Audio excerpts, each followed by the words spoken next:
I think this is giving me the validation that I need. Yeah. Okay. Okay, babe. Okay. I'm sorry. We got a new toy.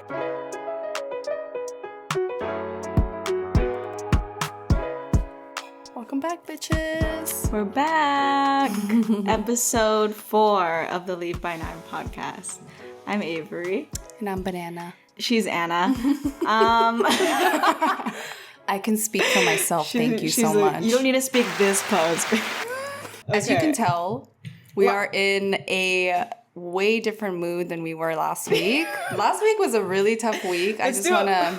Let's do a replay. Put that out there. Anyways. Yeah, the energy is totally different. Totally different. It's also because we're recording not at midnight. It's 7:30. Oh, 7:30. Usually we're filming at like 10 p.m. So this time it's like so different. Yeah. Sun's out. We got new mics. I mean, is the sun really out? It's not. The sun's setting. She's leaving. Yeah, it's a lot of new things. So I'm sorry if last episode that energy... No, don't say sorry. Don't say sorry. It's just how it is. Okay, It is what it is. It's what we go through as human beings. Sometimes we have... She's right. Sometimes we have weeks where things are just not, great. And then we have better weeks like this week. I wasn't apologizing for how we were. I was apologizing for if we rubbed off on someone. Then see yourself out of the podcast. The fuck? I'm like trying to apologize and she's like... No, because the whole idea behind this podcast, right, was to just like be real about it. That's true. Okay. And so I don't apologize to anyone. I think we all go through ups and downs. And it's not letting me apologize. So. Yeah, last week was a down, and it is what it is. At the end of the day. Yeah, never mind. You know what? I'm not sorry, actually. Fuck you, actually. Okay. I'm having so much fun with that. Avery planned a trip for us. Where are we going? Oh, we're going to hike. And we're not hiking again. Every episode we must start with camping or a hiking trip. No, we're going to Portland, Oregon.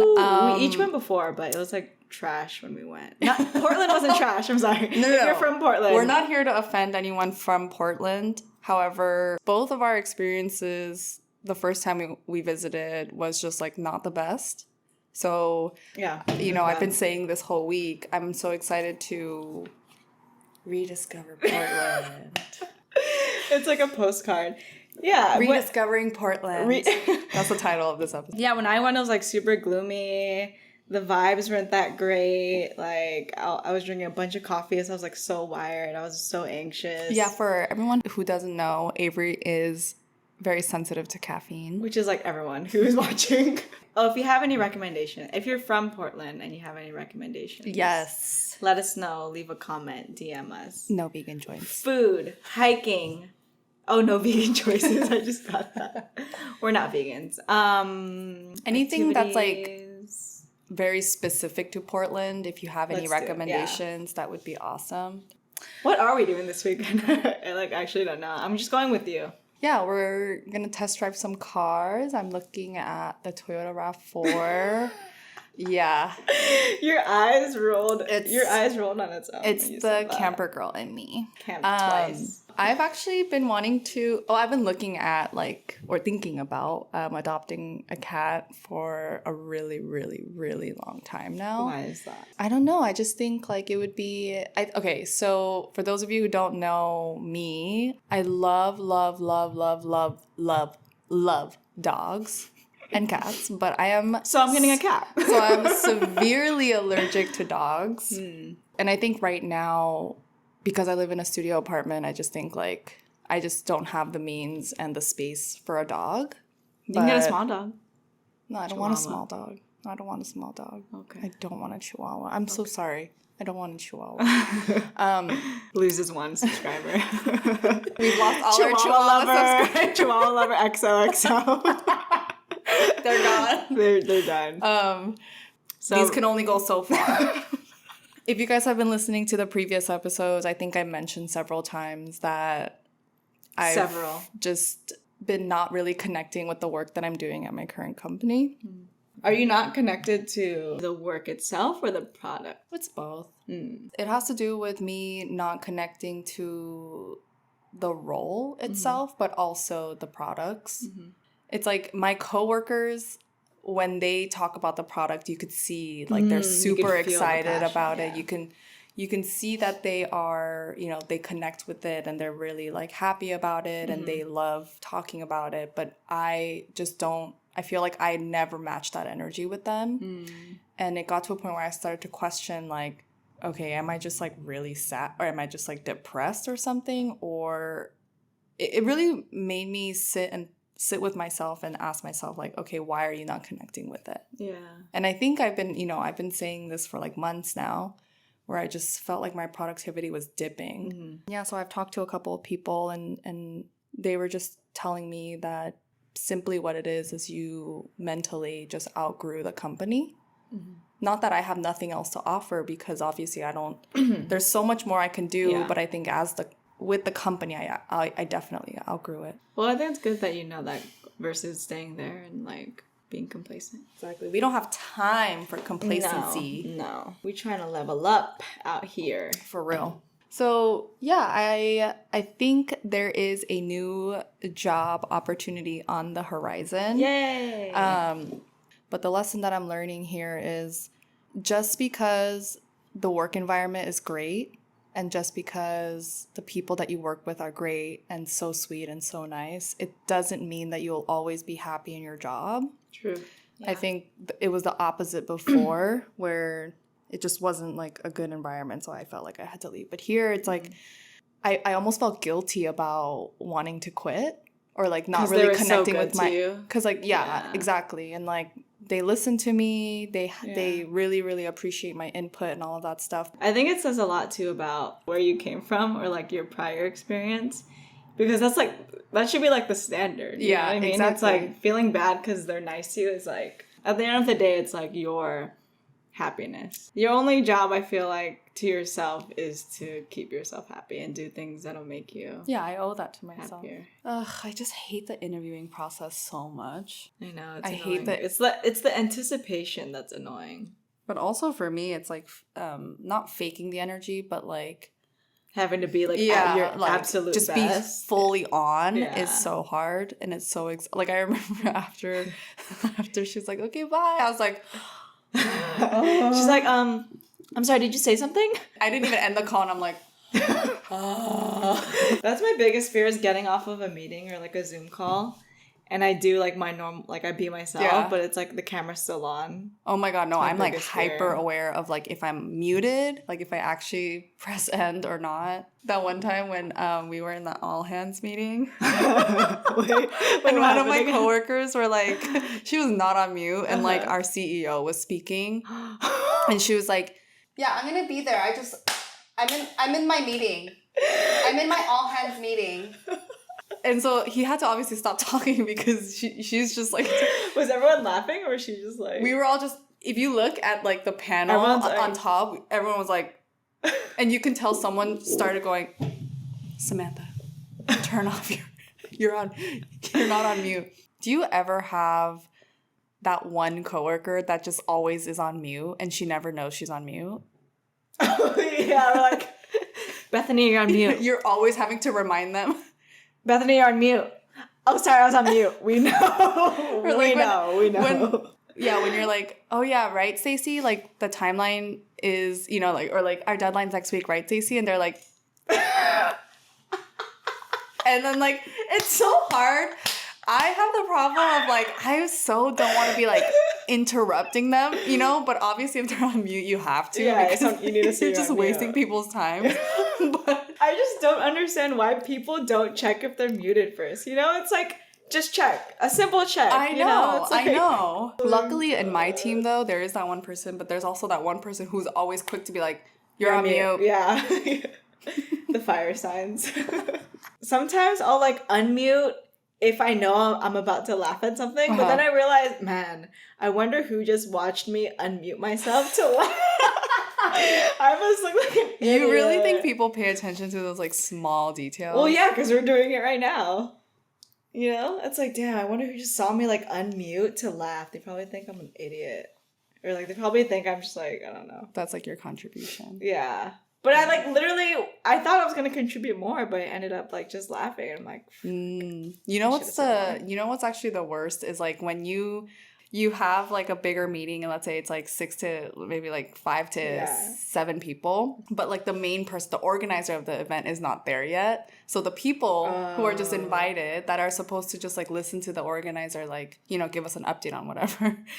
When talking. Everyone joins, but everyone's on mute, so you're just kind of like silently like. That is the most awkward thing. Like, and I wish I was better about it, but I'm just not the type of person to be like, oh, hi everyone, like how's your day going? I'm just the one that's like, I'm gonna wait for someone. Yeah, we're just waiting on Oliver. Okay. And it's just everyone's like waiting for that one organizer to come. Yeah. Those moments always make me think, man, do I like need to be better at facilitating conversations, I feel like, because I admire when people do that, because it's like, oh, they're like, they know how to, you know, bring people together and like start this discussion. But if I were to be like, hey, how's everyone's day going, then anti-small talk, just going deep. Hey, so what's everyone's biggest fears? Let's go around. How's everyone's week? Tell me your traumas. Hey everyone. Hi, I hope all of you are doing great. Tell me about 3 things that you failed at this week and how that made you feel. Your hypes and your gripes. Tell me the last time you cried and why. You have a lot of new stuff. Me, I have like nothing new. But not that things are boring. It's just, I feel like you've just been going through more of a reflective time. I've been trying to practice being present. And I feel like this is a common thing, but I actually have never been good at being present because Capricorn rising. Yeah, I'm always thinking about my future. I'm always planning things. Yeah. I'm always like, you know, how do I get to my 5-year plan, whatever.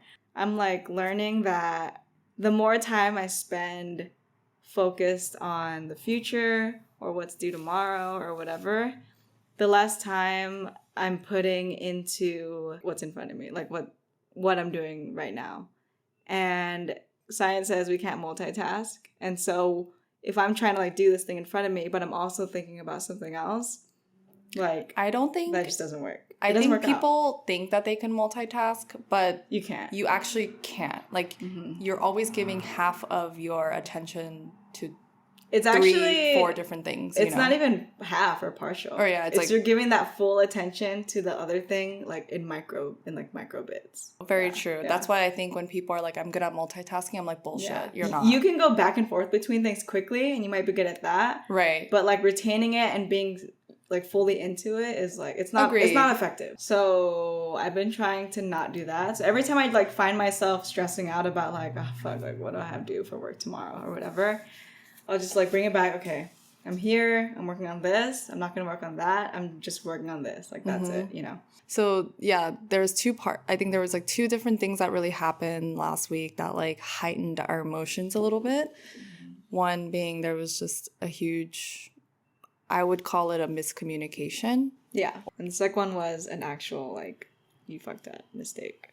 I think the way that we kind of went about it was just in such a healthy way that we bounced back from it a lot stronger and better. And I think that's really contributing to our energy this week. Conflict is good if you can resolve it healthfully.